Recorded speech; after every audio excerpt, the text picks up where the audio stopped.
very warm welcome to the Humanity Podcast today to Mr. Mike Sutton. Mike, how are you? G'day, mate. I'm really well. How are you? Yeah, always doing well. And we were just talking off air about the wonderful part of the world that you live in. Can you share with all my listeners where you're actually based at the moment? Yeah, sure, mate. Well, I'm in a beautiful little village called Point Lonsdale in Victoria. Mm-hmm. We're right on the coast, and when you come in, or you should know this, mate, being a sailor, when you sail into Victoria, in through the heads, you have Queenscliff on one side, where they had all the old forts that protected in the old days from attacks. On the other side, you have the Sorrento side. We're on the Queenscliff side, so very close to the Great Ocean Road. A lot of your listeners would be familiar with that. It's a bit of a worldwide attraction, and the 12 Apostles and that beautiful drive down the coast. So, yeah, right at the top of that. Okay, brilliant.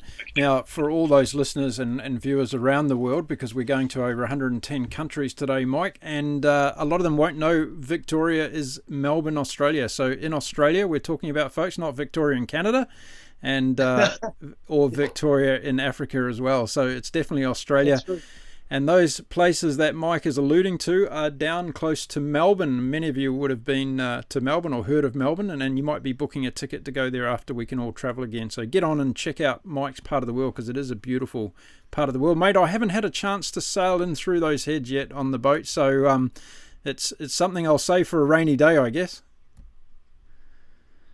Yeah, well, you should definitely head over, mate. And when you come in, just take a left into Queenscliff Marina, and I'll come and buy you lunch. Oh, there you go. Everybody heard that. So that's on the record there, on the record.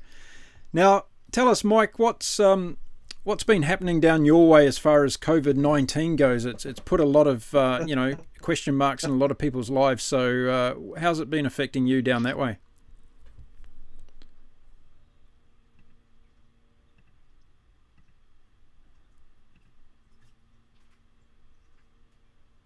Sorry, Mark, I'm just losing you a little bit. Yeah, okay, I'm having the same problem. So, Mike, I was going to ask you, I'd like you to dedicate your podcast show today to someone special in your life. Have you got someone you'd like to dedicate the show to?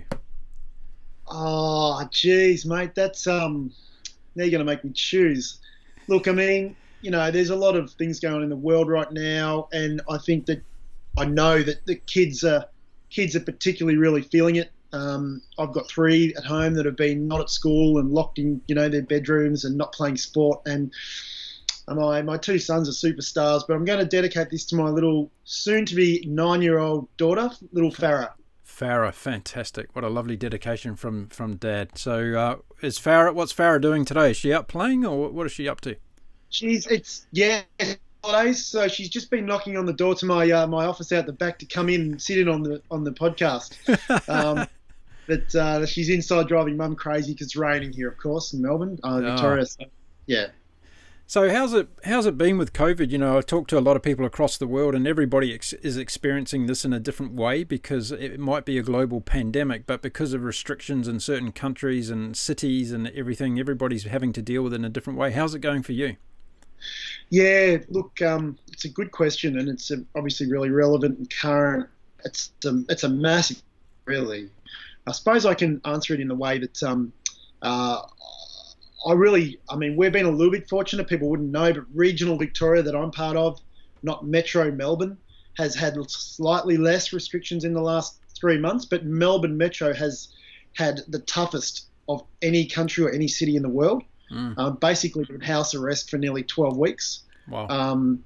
But even in our community, I think the impact is it's like throwing an iron blanket, over people, where it's not only the eat, sleep, repeat, day in, day out the same. You can't go anywhere, you can't do anything. And, as we know, that when you have hope and the desires for new things and exciting things, even if they're little things day by day, gets your spirits up and you get excited. None of that excitement is there, and I just see people walking around like zombies, and it's. I think I run a community sports club in my area, and the impact on 350 kids not being able to play sport and what that's doing to people is enormous. And I could go on and on and on because there's lots of other things going on around that. But it's been, in that sense, disastrous, really. Mm.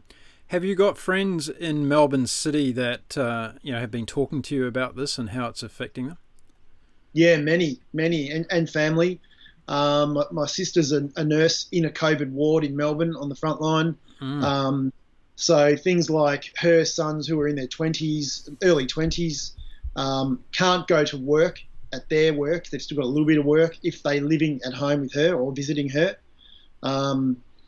I've got, my in-laws are all there, and lots of friends in business and other things that are just, some have nice houses and they can, and a bit of land where they live, and they've at least got that.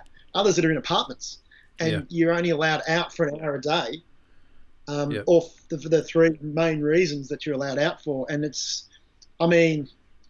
everyone's sick of saying I'm depressed or I'm feeling down or blue or whatever. They're trying to say, look, we're nearly there. What else can we do? But it's terrible. They're really, really struggling. For those listening around and watching from around the world today, there is good news, though, I believe, coming out of Victoria, where the number of cases has reduced, Mike, and there seems to be that glimmer of hope on the horizon. Is it fair to say that there's going to be a releasing of the restrictions in the coming days? Yeah, look, I hope so, Mark. In regional Victoria, so we've had it staged in sort of the CBD metro area plus a small regional area, then the rest of Victoria, which is quite a large land mass and a lot of, reasonably big towns. And we, regional Victoria, a week and a half ago, got released from a lot of our restrictions. We still all have to wear masks in Victoria legally. Right. And so we've had a slight release in here, which has been brilliant in terms of local, travel and accommodation and hotels and restaurants and cafes, at least being able to open up with restrictions, but open. And that's been made a palpable difference where I live, seeing those people I know open the doors. And in Victoria, in Melbourne itself, that they haven't, but we do hope that our auspicious leader is going to make an announcement on the weekend, which should hopefully pare that back a bit. Okay, good. So, you're a positive guy. I've watched some of the content you've put online. You see the glass half full most of the time. So how have you been looking at this in terms of, you're a father, you're a business guy. How have you put it all into context of, looking at life now? Yeah, I can't lie because I try not to anyway, but it hasn't been easy. And you're right, I'm a very positive, optimistic person at all times, most times. In the beginning, it was probably quite difficult when it sort of sunk in, how devastating this lockdown and the cut-off from connection and community was going to be. It was quite hard to get your mind around what do I do, and I've got a funny little anecdote about that. I was lying in my bath at about 4 a.m. one morning, flicking through LinkedIn looking for some inspiration and seeing how some other people were sort of coping. And there's a guy I know in Sydney, actually runs quite a successful business called Graham Holm, and he had just put a post up, and several people really high up, people like Tony Robbins and these guys who he's connected in were commenting. I thought, well, that's interesting. What's he saying? And he had developed this, a meme or a post tile, and he'd said, COVID does not have permission to F with my mission.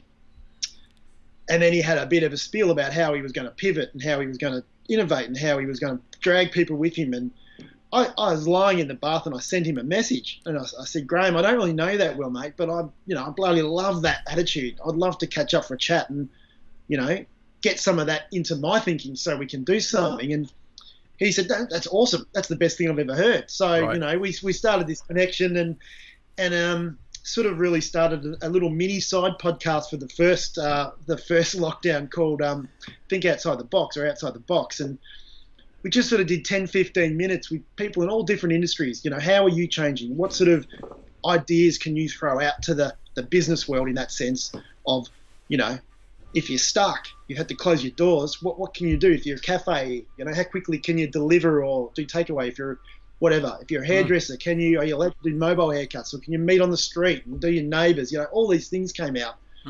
and that really got me fired up, and morphed into a lot of other things. But it was amazing the connections the broader community made around the positivity of that. Yeah.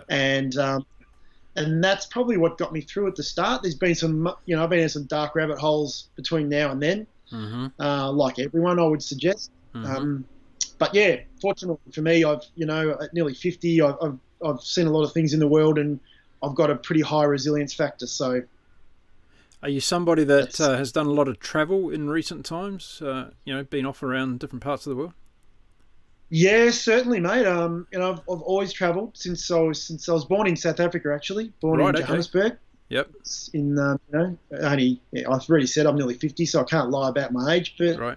So since I was 18, I've really been travelling a lot. Recently, a lot for business, and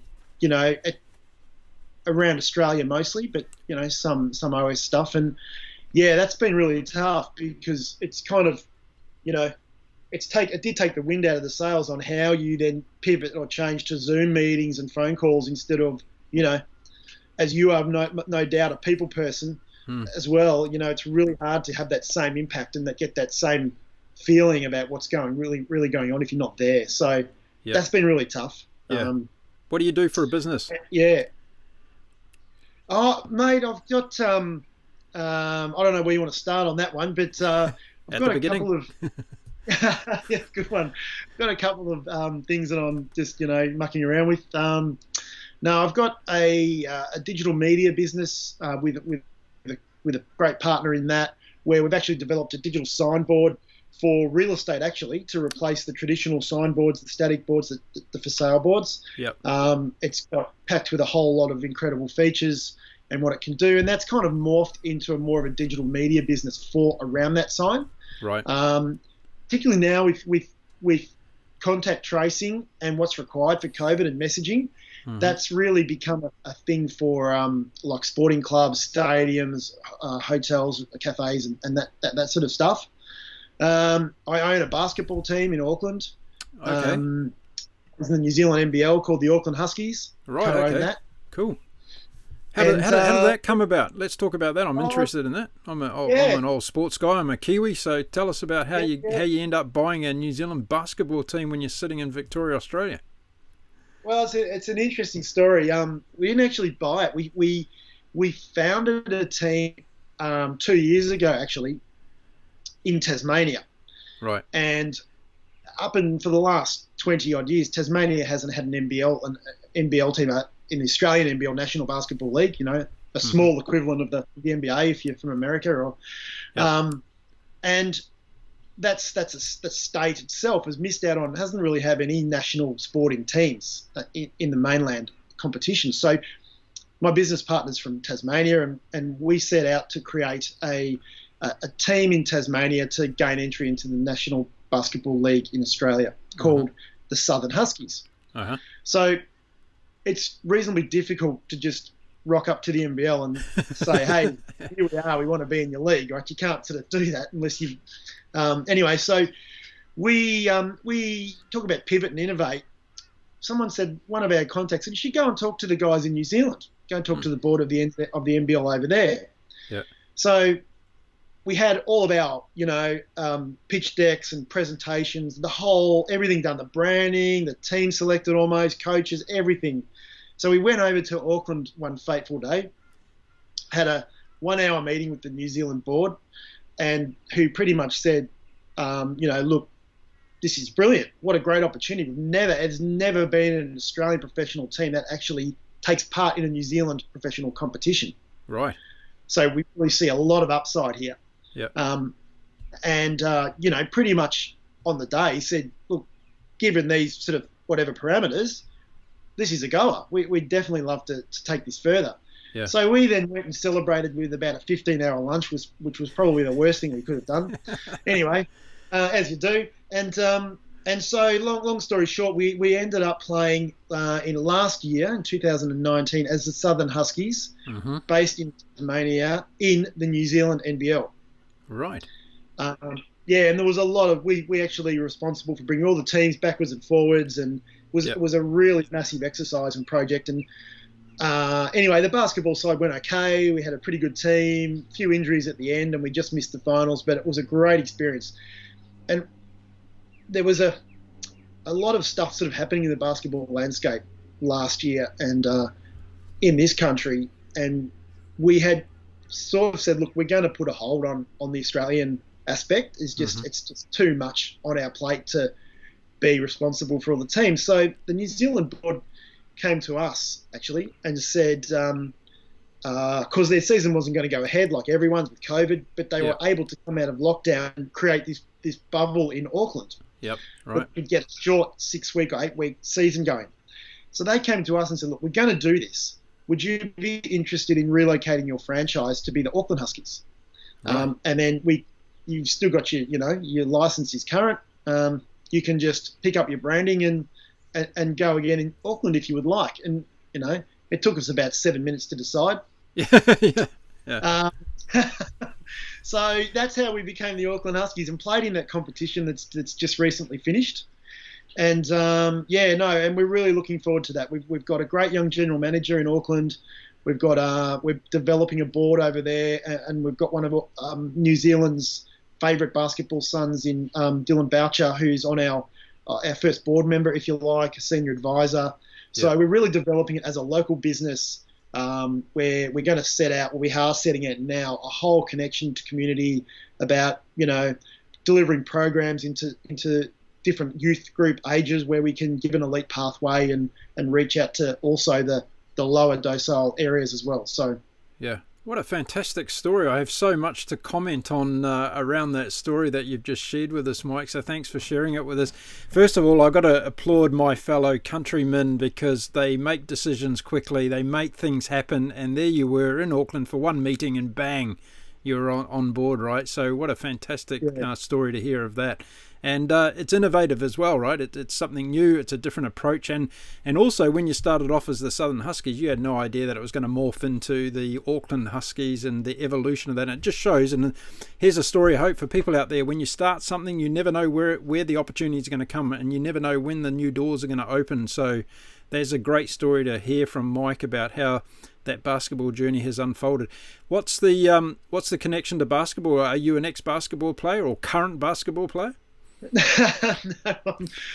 No, I'm not a current basketball player. I like a lot of kids, I played a lot of sports and played basketball a lot. But my business partner in this played in the NBL for the last Tasmanian team, the Hobart, Tassie Devils. Sorry. Yep. Back in the day, and he was one of the youngest kids to come through an elite pathway in Australia and play in that. So that's really the tie-in. With basketball in the sense of why that sport. Personally, I'm a football man in football. Okay. So, yep. But, I love sport. I love the community. I love seeing people engage. And really, for me, the game night experience and, talking to kids come along. And we did this awesome thing last year where we ran a competition on the local radio to give a mother and a child, a limo ride to the game and come and meet the players and have free food and all that sort of stuff. And it was one of the best moments of the whole year. So that's what I love about it. I want to make a prediction online here, and we'll see if it comes to fruition. I reckon you're going to end up living in New Zealand in the next 5 years, mate. It's not so funny, mate. It's not so funny. I mean, I love Auckland, and my wife said, this relocation, does this mean we're buying an apartment on the waterfront in, yeah, probably one day. There you go. So I can see the crystal ball. You're going to buy a nice yacht to be able to sail on Auckland Harbour and get out there and enjoy the America's Cups happening next year, right? So you better hurry up. Yeah, mate, I agree. What you said, I'm down with that. Now, the Australian Wallabies rugby team's looking for a new sponsor, I hear, today. So you're going to step up and take that on as well, Mike, or what?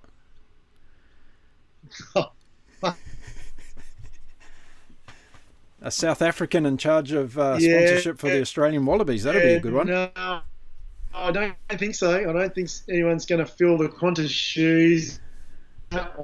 One, I don't know. That's a tough. That's a big hurt for them, isn't it? That one. Yeah. That.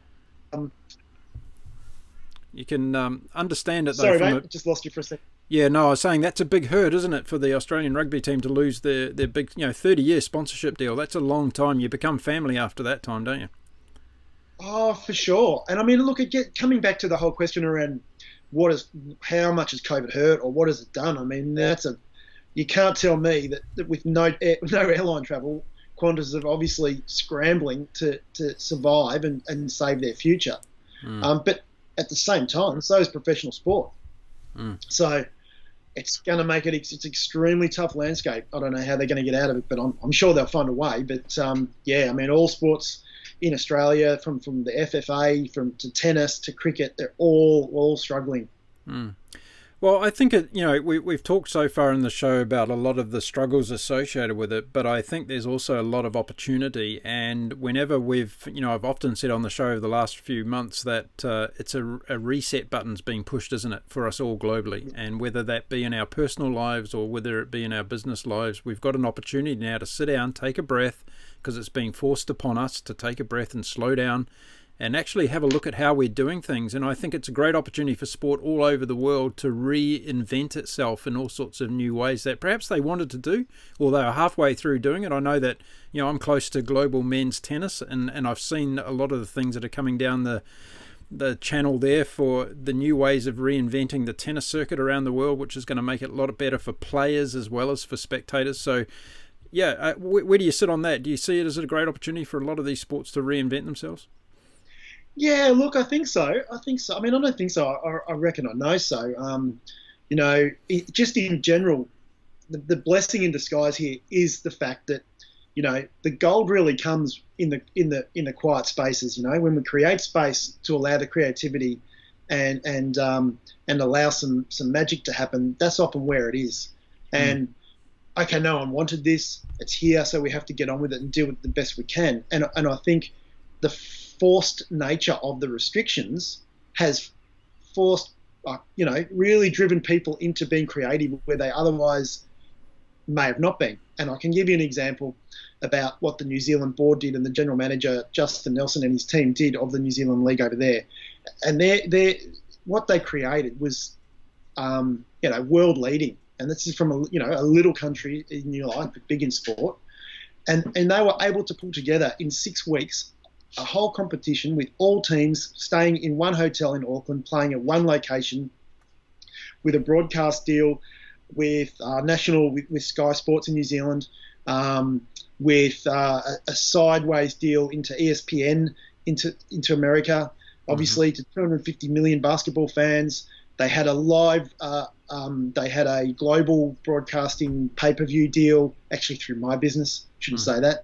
One of my businesses. But it gave people the opportunity for $9 or $5 anywhere in the world to choose what game they wanted to watch, and that's revolutionary. Yeah. Yep. And it's no doubt saved basketball in New Zealand and given it a lot of impetus, because they were the world leaders in that. So, I mean, there's a prime example of what it's been able to do. Have we seen other countries adopting similar approaches now that you're aware of? Yeah, look, I think so. I mean, obviously, I follow as I mentioned, I follow the football a lot and the Premier League and the Champions League in Europe and those sort of things. And I think, even being able to find a way to get back and keep playing and empty stadiums and what they've been able to do to create atmosphere and no doubt they're pivoting and innovating with their sponsors and how they can keep a commercial partnership and activations going, which is not easy when a lot of activations are game day, as you would know, and, corporates and where you get your value. So I think definitely anywhere where it's going and it's picked up again, they've been innovative and creative. What's your favourite Premier League team? Who do you follow? Oh, that's a nasty question, Mark. Only because my team won back-to-back leagues, or they should have won back-to-back leagues a long time ago now, and that's Arsenal. Arsenal, ooh. Yeah. You've been through some pain, haven't you? Yeah, it's funny. I was sitting in a black cab in 2002, just after they'd won, and in London, and the cabbie said to me, who do you follow? Arsenal. Oh, yes, his team. And he said, what do you reckon? We can do it again next year. And at that time, no, we were going to win 5 years in a row. Yeah. And the last words I said about that was, yeah, mate, of course we are. Why not? And then we haven't won again since. So I'll tell you what, I used to live in Europe for over a decade, and I had the very great privilege actually once of having lunch with Arsene Wenger, and he's a very intelligent man. He's a very nice man, first of all, and he's also a very intelligent man, and no matter what people think, and I'd like to hear your views on Arsene Wenger as far as Arsenal goes, but he left a legacy there at that club, didn't he? Oh, you talk about the word innovate and big thinker and forward thinker.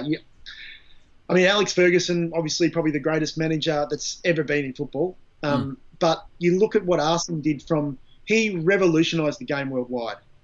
And he did that, came from Japan. Yep. He was running, a big club in Japan, but a small club compared to Arsenal. Yep. Went to Arsenal and changed everything. Changed the way the players ate. They changed the cafeteria, changed their sleeping habits, changed all the coaches and changed everything, right? Flipped it all on its head and said, this is how we're going to be an elite club, an elite atmosphere, an elite environment.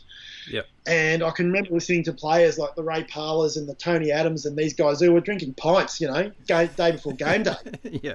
Going, what the hell is this? How's this going to affect us? And of course it did. And he not only changed Arsenal, he changed every major professional football club. Yeah.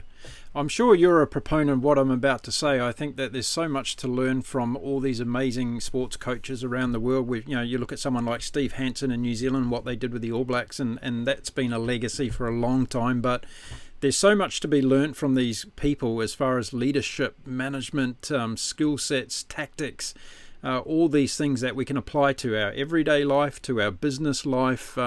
It's something I've always wanted to write a book about it, actually, and just go around the world and interview some of these amazing sports coaches and leaders. What's your view on that? Do you agree with that comment?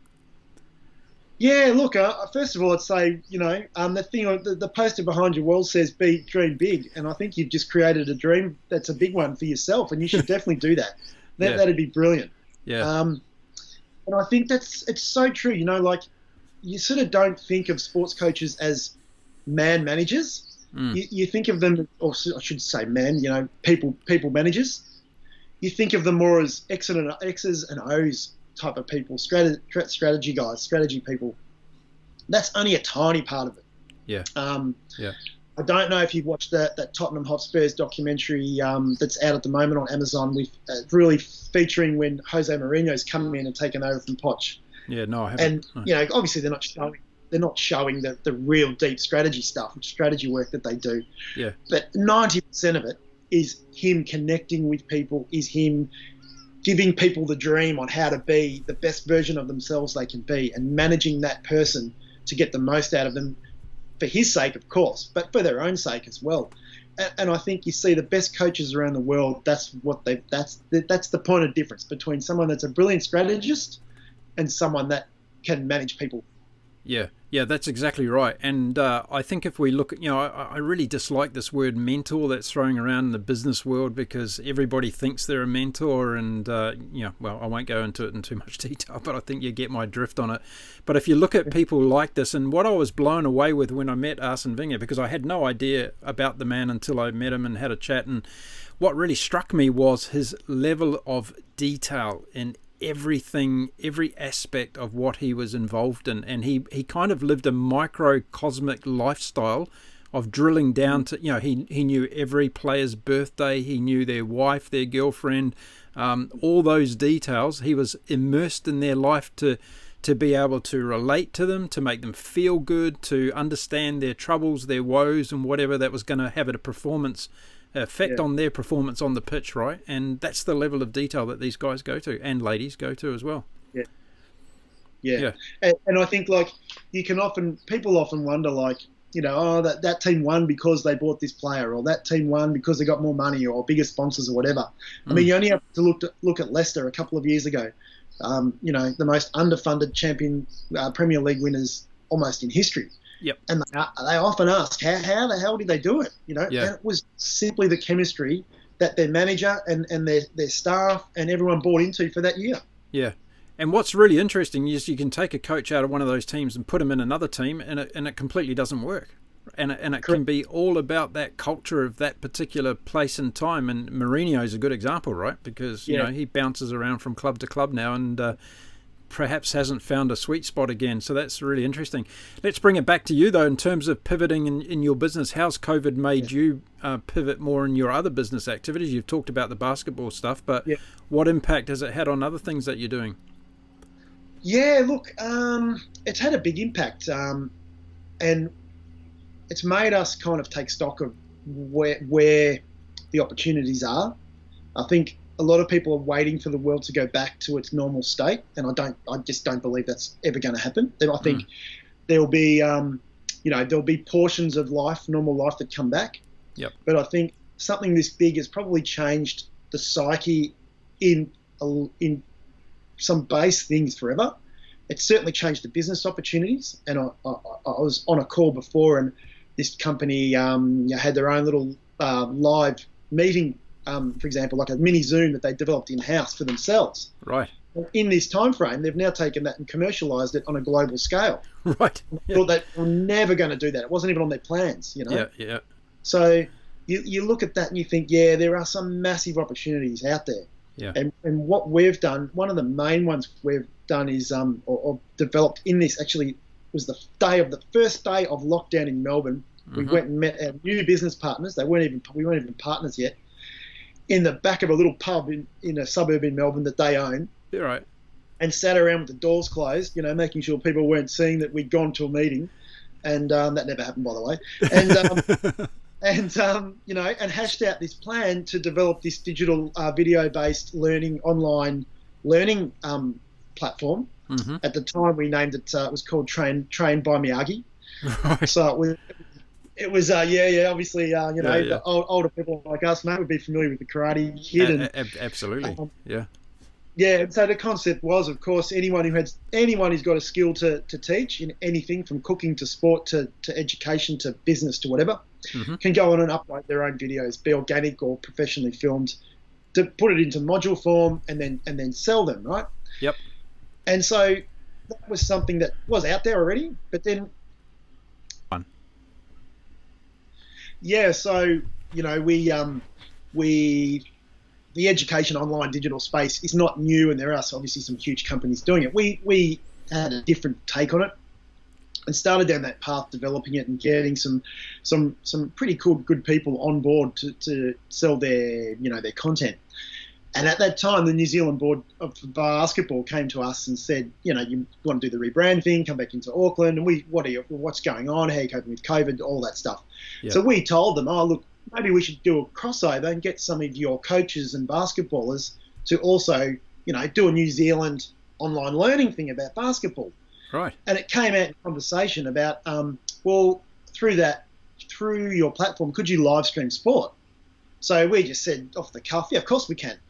They said, great. How would you like to live stream all of the games this coming season? Oh, okay, sounds great. We then hung up the phone and said, holy shit, what are we going to do now? So we went away and made it happen, and that was an opportunity that came out of nothing, which came out of someone being creative and innovative and disruptive in Justin and the guys in the league. Yep. And so we quickly built, with our developers, we quickly built the functionality to be able to take on live stream feeds. We already had a ticketing system. We turned it into a digital ticketing system, and we're able to take pay-per-view content and sold it into 25, 26 countries around the world. So, fantastic.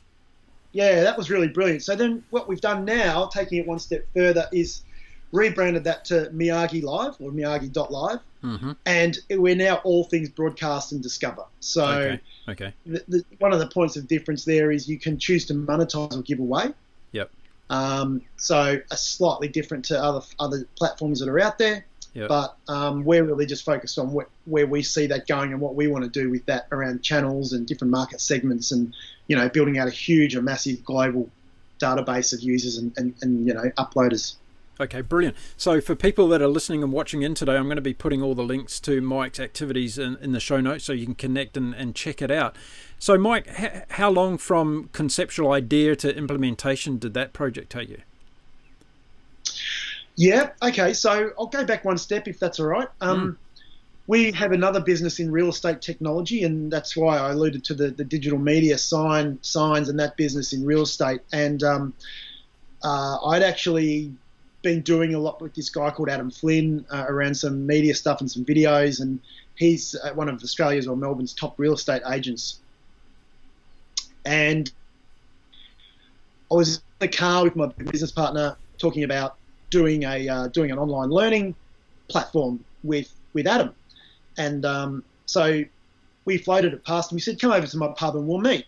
And that space was like 1 week, right? I said, "Right, we'll go flesh it out on a piece of paper." And so literally when we got there and we sat down, Adam said, I want to hear your idea in the full, but I've got another idea. Mm-hmm. And his idea was an app where you could go up and upload your things that you want to teach. Mm-hmm. So we said, right, why don't we combine the two and turn it into a proper global platform?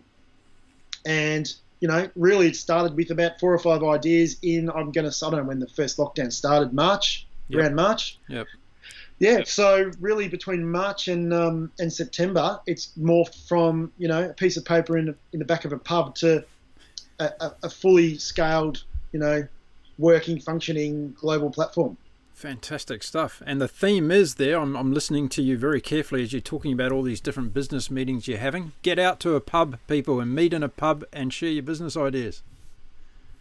Yeah, damn straight, mate. Damn straight. Never a truer word spoken, and great advice. So, and I think, look, I take it one step further. I think it's our responsibility as good citizens of the world to support all the cafe and pub owners who've had to shut down. Oh, that's a great way of saying it. As they open up, we get straight back out there and, part with some hard earned to help them out. And also, there's nothing like a bit of Dutch courage either after you've had a couple and coming up with business ideas and putting those forward as well. You sign yourself into partnerships you never thought you'd be in a pub, wouldn't you, Mike? 100%. And I mean, there's the world's best example of this exact thing, and that's Richard Branson. Yeah, exactly. There's the famous story of the Virgin logo was the back of a beer coaster in a pub in London. So, did you know that he lived on a houseboat when he started Virgin? I did, yeah, I did know that. Much like yourself, mate. All great things start on a boat, mate. I'll tell you that. All great things start on a boat. So that's a wonderful story, and I really want to thank you for sharing it, because a lot of people out there who are struggling, have trouble, and I'm going to ask for your advice and a few tips on this, because people who are thinking, you're a business guy, you know what you're doing and how to turn these things on, but other people struggle with taking it from conceptual idea into implementation and making something happen. So what are your tips around that for people listening in today? Look, I think there's lots of things that I don't know. There's lots of things that everyone doesn't know, right, in whatever field it is. And for me, what I've learned I've learned how to do those things over a lot of years, but so they come second nature to me. But there's tons of things in that I don't know. So the way I view it is, if you don't start, if you don't take that first step, you're never going to. That takes courage. Once you get over that first step, and that's the thing that really needs a lot of mental strength, then the rest is relatively easy, because it can keep you up at night for all the time, but there's always an answer out there, and a wise man once said, the best way to get something is to ask for it. So if I'm going to start a business selling yachts, for example, I could go, it sounds great, I love the water, I love boating, I love yachts, let's just do it. Let's start with a name. We're going to call it markphilpottyachting.com. And sounds good to me, mate. Yeah, sounds good. And we register the URL and we host it somewhere and we work on some graphics. Don't know how to do graphics? Guess what? You can jump on Fiverr, and for $100 you got 3 options to choose from for a graphic. And that's how you really build it out. To be honest, it's simple, but it's complex at the same time. But all the things you need are out there. You just got to. What you've got to get good at doing is finding what you need. That's a great advice, and I'd like to throw something else in there too that I think stops people taking those big first steps, and that is what other people think. Stop thinking what other people are going to think about it. It's your idea. Go and do it, and the right people. And I've watched this in one of your videos, Mike, just to show that I've been checking you out, mate. You will attract the right things into your life, and you will attract the right connections that take you to the next level that you want to do. So if you're really truly passionate about something and you put yourself out there with the courage that Mike's talking about, then you will attract the right people to your life. Agree with that, Mike? Oh, 100%, 100%. There is no doubt. I've experienced it time and time and time again in many ways in life.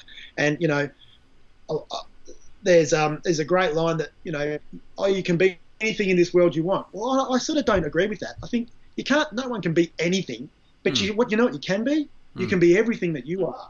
And that's what people are afraid of tapping into, is the gold that's inside them. And when you align that with what you're up, with what you want to do and your purpose, everything you need will come to you. You just got to go and find it. Yeah, I like that. And a lot of people also get hung up on this notion that, someone's copied my idea, or they're doing the same as me, or whatever. The fact is, no one ever does the same as you, because you are you, and you're the only one of you in the world, right? So that's right. You've got the way of thinking about it. You've got the way of doing it that's unique to everybody else. So go out there and do what you do best and what you're passionate about. I found, absolutely. And you know what I found is, the really successful people that are creative and have done something amazing in business, or are great public speakers or authors or whatever, they are the most gracious, humble people that actually like someone else to come and say, that idea is brilliant, I'm just going to do it my way. They love that. The really successful people love it. And as far as like worrying about what people are going to think, and particularly family, like, I can tell you now, the only way to succeed is not care about what your family think. Still love them, still have empathy and trust and all that with them, and you respect them, but you've got to be prepared to say, I don't care what anyone thinks, only what I'm going to do. Not many people in your household would have realised that you were going to have a basketball team in New Zealand 5 years ago, would they? No, my dad was an accountant for 50 years. He would have just, he would have been freaking out. What are you doing that for? But you're right. No one would have seen it coming. And, it was that whole thing just came about from a coffee one Sunday morning with the ex-premier of Tasmania. He said, why don't we start a basketball team in Tasmania? Never even knew I was going to that coffee for that reason. So, incredible stuff. Now hopefully we will have the best sporting brand in New Zealand. Mark my words.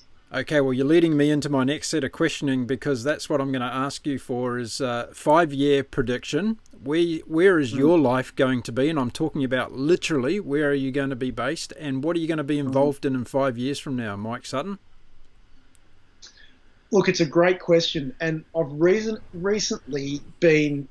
I just went away on a little getaway with a mate who's got a travel business and has been really struggling because obviously there's nothing they can do. So we went on a little bit of an R&R and a deep thinking session, and we were having this conversation about not so much where will I be in 5 years, but who do I want to be in 5 years.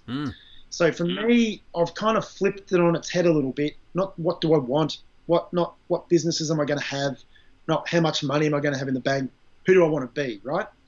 So for me, I'm at the point of going through that, and I think, definitely a massive part of that is growing the Auckland Husky brand into a huge going concern in New Zealand. We've got big plans there with connections into community. We want to build our own stadium or training base in that time. We want to be, have programs all over New Zealand for kids to come through. Not just on basketball, but on personal development. We've got a great partnership in the Life Changer Foundation that we've just brought over there on that. The Miyagi Live, we really believe it's going to be tough because everyone will be trying to do what we're doing, but we really believe we've got something special in a global platform, and are going to be pulling out all stops to make that happen. So I think, I can definitely see myself spending a lot of time in Auckland, particularly down at the waterfront, and whether it's in my new apartment down there or whether it's on my yacht, or cruiser. We'll see. It doesn't really matter in the physical asset side of it, but I think for me, just seeing all that grow and hopefully having a positive impact on both the sporting business and community landscape in the beautiful Auckland will be amazing. Yeah. And then, of course, the same in my regional area where I live. I run the soccer club with 6 or 7 other great people, and we really want to see that. There's been a lot of youth suicides in our area. We really want to see that community grow, and in that 5 years look back and go, look, wow, what a positive impact we've had. So I applaud you for that, because you've crossed a lot of boundaries there in terms of looking at personal growth as being an ambition that's at the forefront over financial growth and all the rest of it. And I think there's a lot of lessons for a lot of people to be learnt about there. It's about doing your passion to the best of your ability, but also giving back and making a difference wherever you can as well, serving others and making the world a better place. That's basically what you've been talking about. I'm really keen to hear the answer to this question, Mike. What's the best piece of life advice you've ever received from anybody?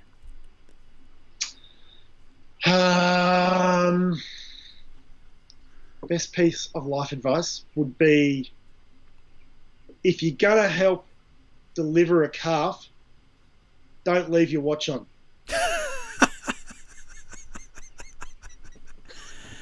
I won't even ask for the visual graphic associated with that, but I get it. The hard way.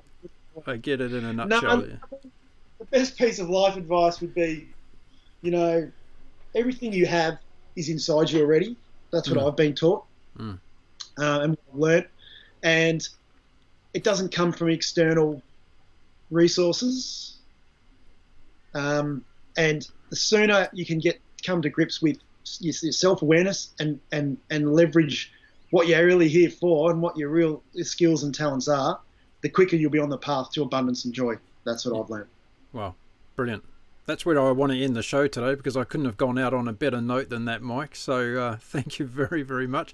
Listen, I'd love to have you back sometime in the future, because I love what you're doing. I love where you're going with all this. So I'm sure that there's many listeners and watchers, viewers today who are going to want to find out what happens to Mike Sutton, what happened to the basketball team. Well, we're going to keep in touch, and who knows, I might be over there interviewing Jacinda Ardern or Steve Hansen on my show, and I'd love to come and watch one of your games and have a beer with you at one of those Auckland waterfront pubs as well, Mike.